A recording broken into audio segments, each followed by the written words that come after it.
The shooting happened shortly before 7 this morning. 2 members of the WDBJ-7 team were killed. 24-year-old reporter Allison Parker and 27-year-old photographer Adam Ward were both killed. Our thoughts and prayers with our colleagues at WDBJ-7 this afternoon. You know, it's actually just been a very emotional day here, and like you mentioned, investigators identified the shooting as Vester Flanagan, also known as Bryce Williams, a former employee at Channel 7. Now, according to law enforcement sources, they say he shot and killed himself in Fauquier County. Now, right now, we're about 4 miles away from where the shooting happened. Franklin County Sheriff's Office is asking us to stay here throughout the investigation. Team coverage now with Duke Carter, who has been talking with members of the Chamber of Commerce. Duke, I can imagine a difficult day there. What are they saying today? It is a difficult day for people with the members of the Chamber of Commerce, but details are still limited into Vicki Gardner's condition. Wait, Jen has just got an update that's coming in the newsroom that we'd like to share with you. Yes, it sounds like Vicki was transported. She underwent emergency surgery, but she is currently recovering and in stable condition at this hour, so that's some good news. There's just no reason that this should have happened, and I can tell you I've been a broadcaster for 35 years now, and the only 2 other times that I have felt what I'm feeling right now in my heart was September 11th and Virginia Tech. And, you know, those were much greater numbers of deaths, but this hits so close to home. It's so scary. It really is. First and foremost, at approximately 1:30 p.m. today, the suspect from this incident, this shooting, died at Fairfax and Nova Hospital in Northern Virginia as a result of a self-inflicted gunshot wound. I want to express my condolences to WDBJ-7 TV for their loss this morning. The mixture of feelings is just sort of hard to describe. Good evening and thanks for joining us. I'm Lindsay Ward. And I'm John Carlin. This community is stunned tonight. Just on the other side of this wooded area is Interstate 66, and that's where state police tell us that Vester Flanagan wrecked his vehicle. As the investigation unfolds, WDBJ-7 employees are grieving the loss of their co-workers. General Manager Jeff Marks says all day the staff is alternated between doing their jobs and stopping to simply hug and cry. Outside the station, members of the community have dropped off flowers and balloons in memory of Allison and Adam. But I did speak with several of their on-air people, and they're all just devastated here. We're seeing people in the community come out to show their support. Just a few minutes ago, there was a prayer vigil that wrapped up. People say that they watch this news station every morning, and they feel as though Allison and Adam were like family. So even though they may not have met them, they did feel that this hit close to home for them. Nearly 2 hours after this morning's attack, ABC News received a 23-page document from Flanagan. In the document, he claims today's event is a reaction to the racism of the Charleston church shootings.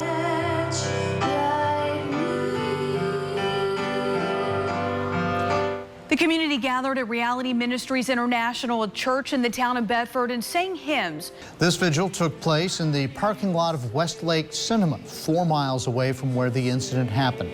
Several dozen people sang songs, lit candles, and prayed for Allison, Adam, and Vicki Gardner. Allison and Adam taken too soon.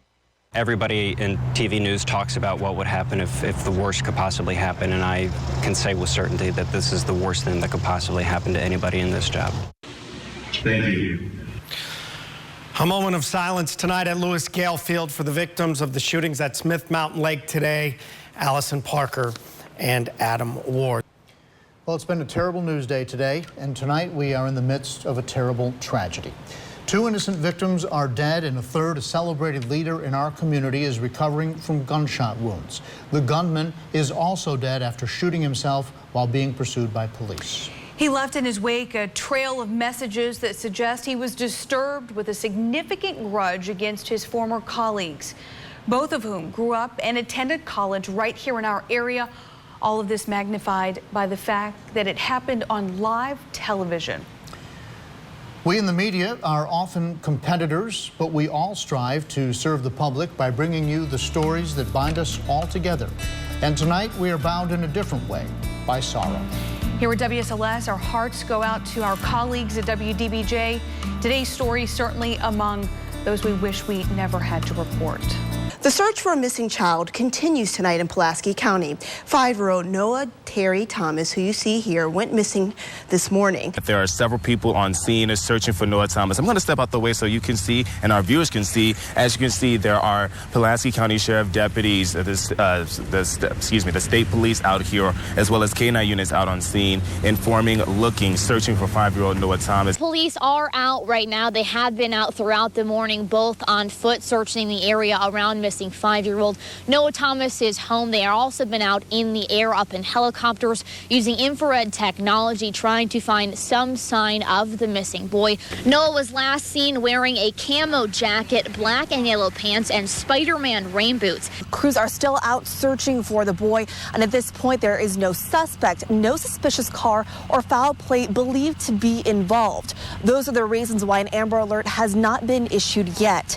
Crews started searching for him this morning and are going back to the same areas they searched Sunday night.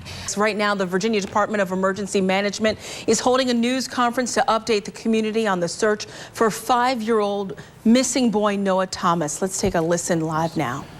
And continuing our coverage for us now is WSLS 10's Ananda Rachita. She spent the day with search crews. She joins us live in Pulaski County. So, Ananda, how many volunteers are helping in this effort?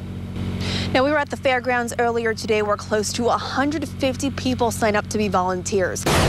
It's been an emotional search, especially for parents like Billy Collins. I'm a dad, 4 kids, 3 daughters and a son, and if nobody's out here looking for them, nobody's going to find them.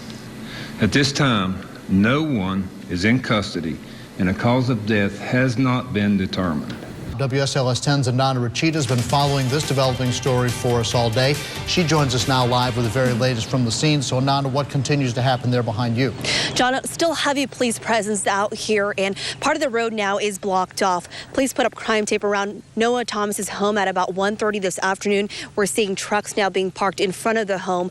For the past several hours, agents with the Pulaski County Sheriff's Office have stayed around the home and across the road. There are a lot more questions than answers at this point, and I think what police are doing is they're just trying to gather all the facts. We've heard a lot of false information throughout this case, so they're really just trying to make sure the facts are getting out, but they have not released any more information than what we heard there at that press conference. People said goodbye to 5-year-old Noah Thomas today. Noah, of course, was found dead last week in a septic system by his family's home. We got to learn more about the little boy, what he liked, his personality, and how people closest to him remember him. Hundreds of people came to pay their respects.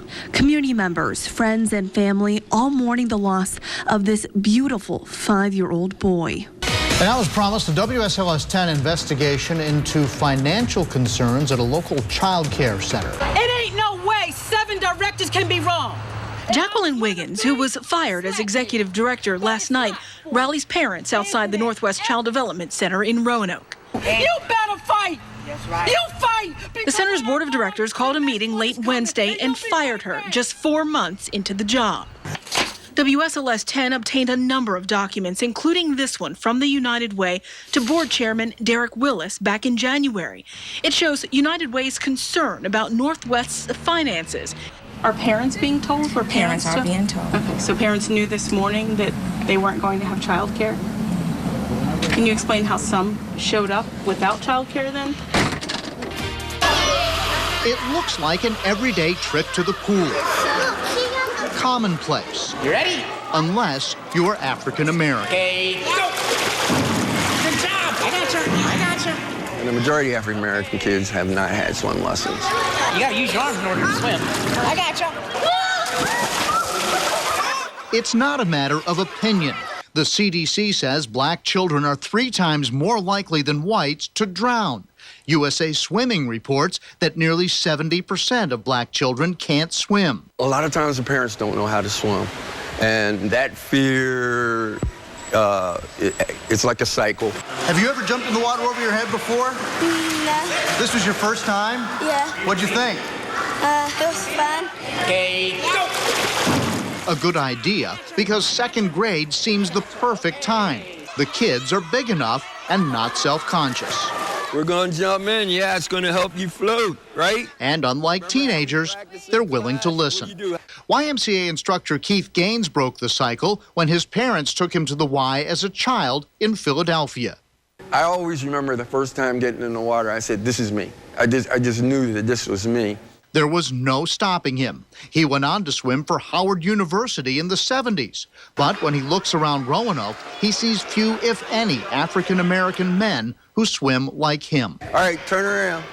Now he's on a mission to change that. He's not surprised that most inner-city kids could not save themselves, even if they fell in right next to the wall. So those kids would have drowned. Oh, yeah, absolutely.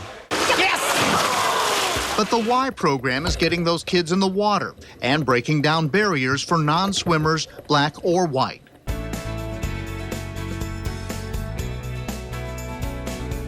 For a Roanoke couple blogging about their decade struggle to start a family, their journey of faith reaches a pinnacle milestone. We followed Mary Susan and Brandon Williams as they've entrusted surrogate Autumn Anderson to grow their baby boy. After months of watching him get bigger and bigger in ultrasounds, their baby is now in their arms.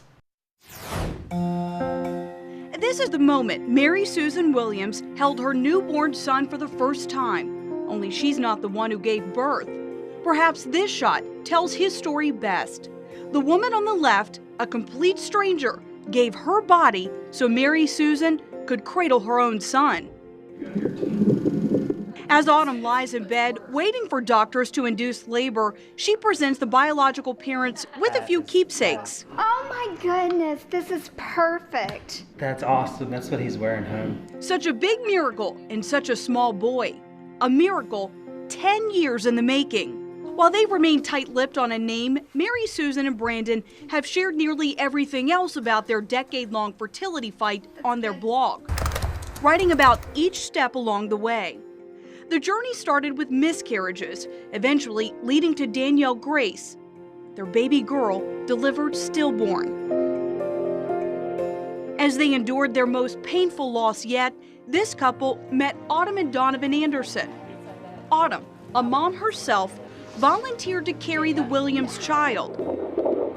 It's moving. As he grew inside her and she felt his movements, she wondered if she'd have the strength to simply hand him over.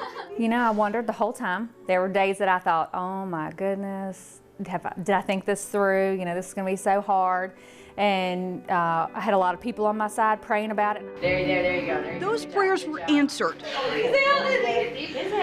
The day they've all been waiting for. Baby Williams is on the way.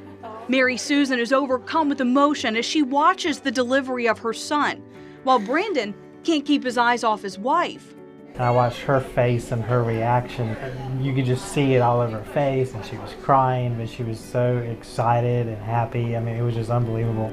After years of crying tears of sorrow, these are tears of extraordinary joy. I was like, after 10 years, God has answered our prayer. And the way that he did it, and just, every emotion in the book. This mom and dad can't stop staring and smiling. Every time I watch the story, I just get emotional, but they have been so forthcoming with the information and their story, and so many people resonate with this struggle to have a child. And we've had just an incredible response, you know, on social media, people sharing that struggle. So, you know, thank you to both families for sharing that story. You were right there all watching along the way. baby be born. You It were there. was the most incredible experience of my life. And the skin to skin was so important for the baby to have with his real mother, so that's why they handed the baby off so quickly, and you saw that she wanted to hold the baby against her shoulder. And they had a plan. They had a plan that the baby, you know, the doctor would hand the baby to Autumn, and then Autumn would hand the child to his mother. Great story, Lindsay. Thank you. And congratulations to both couples.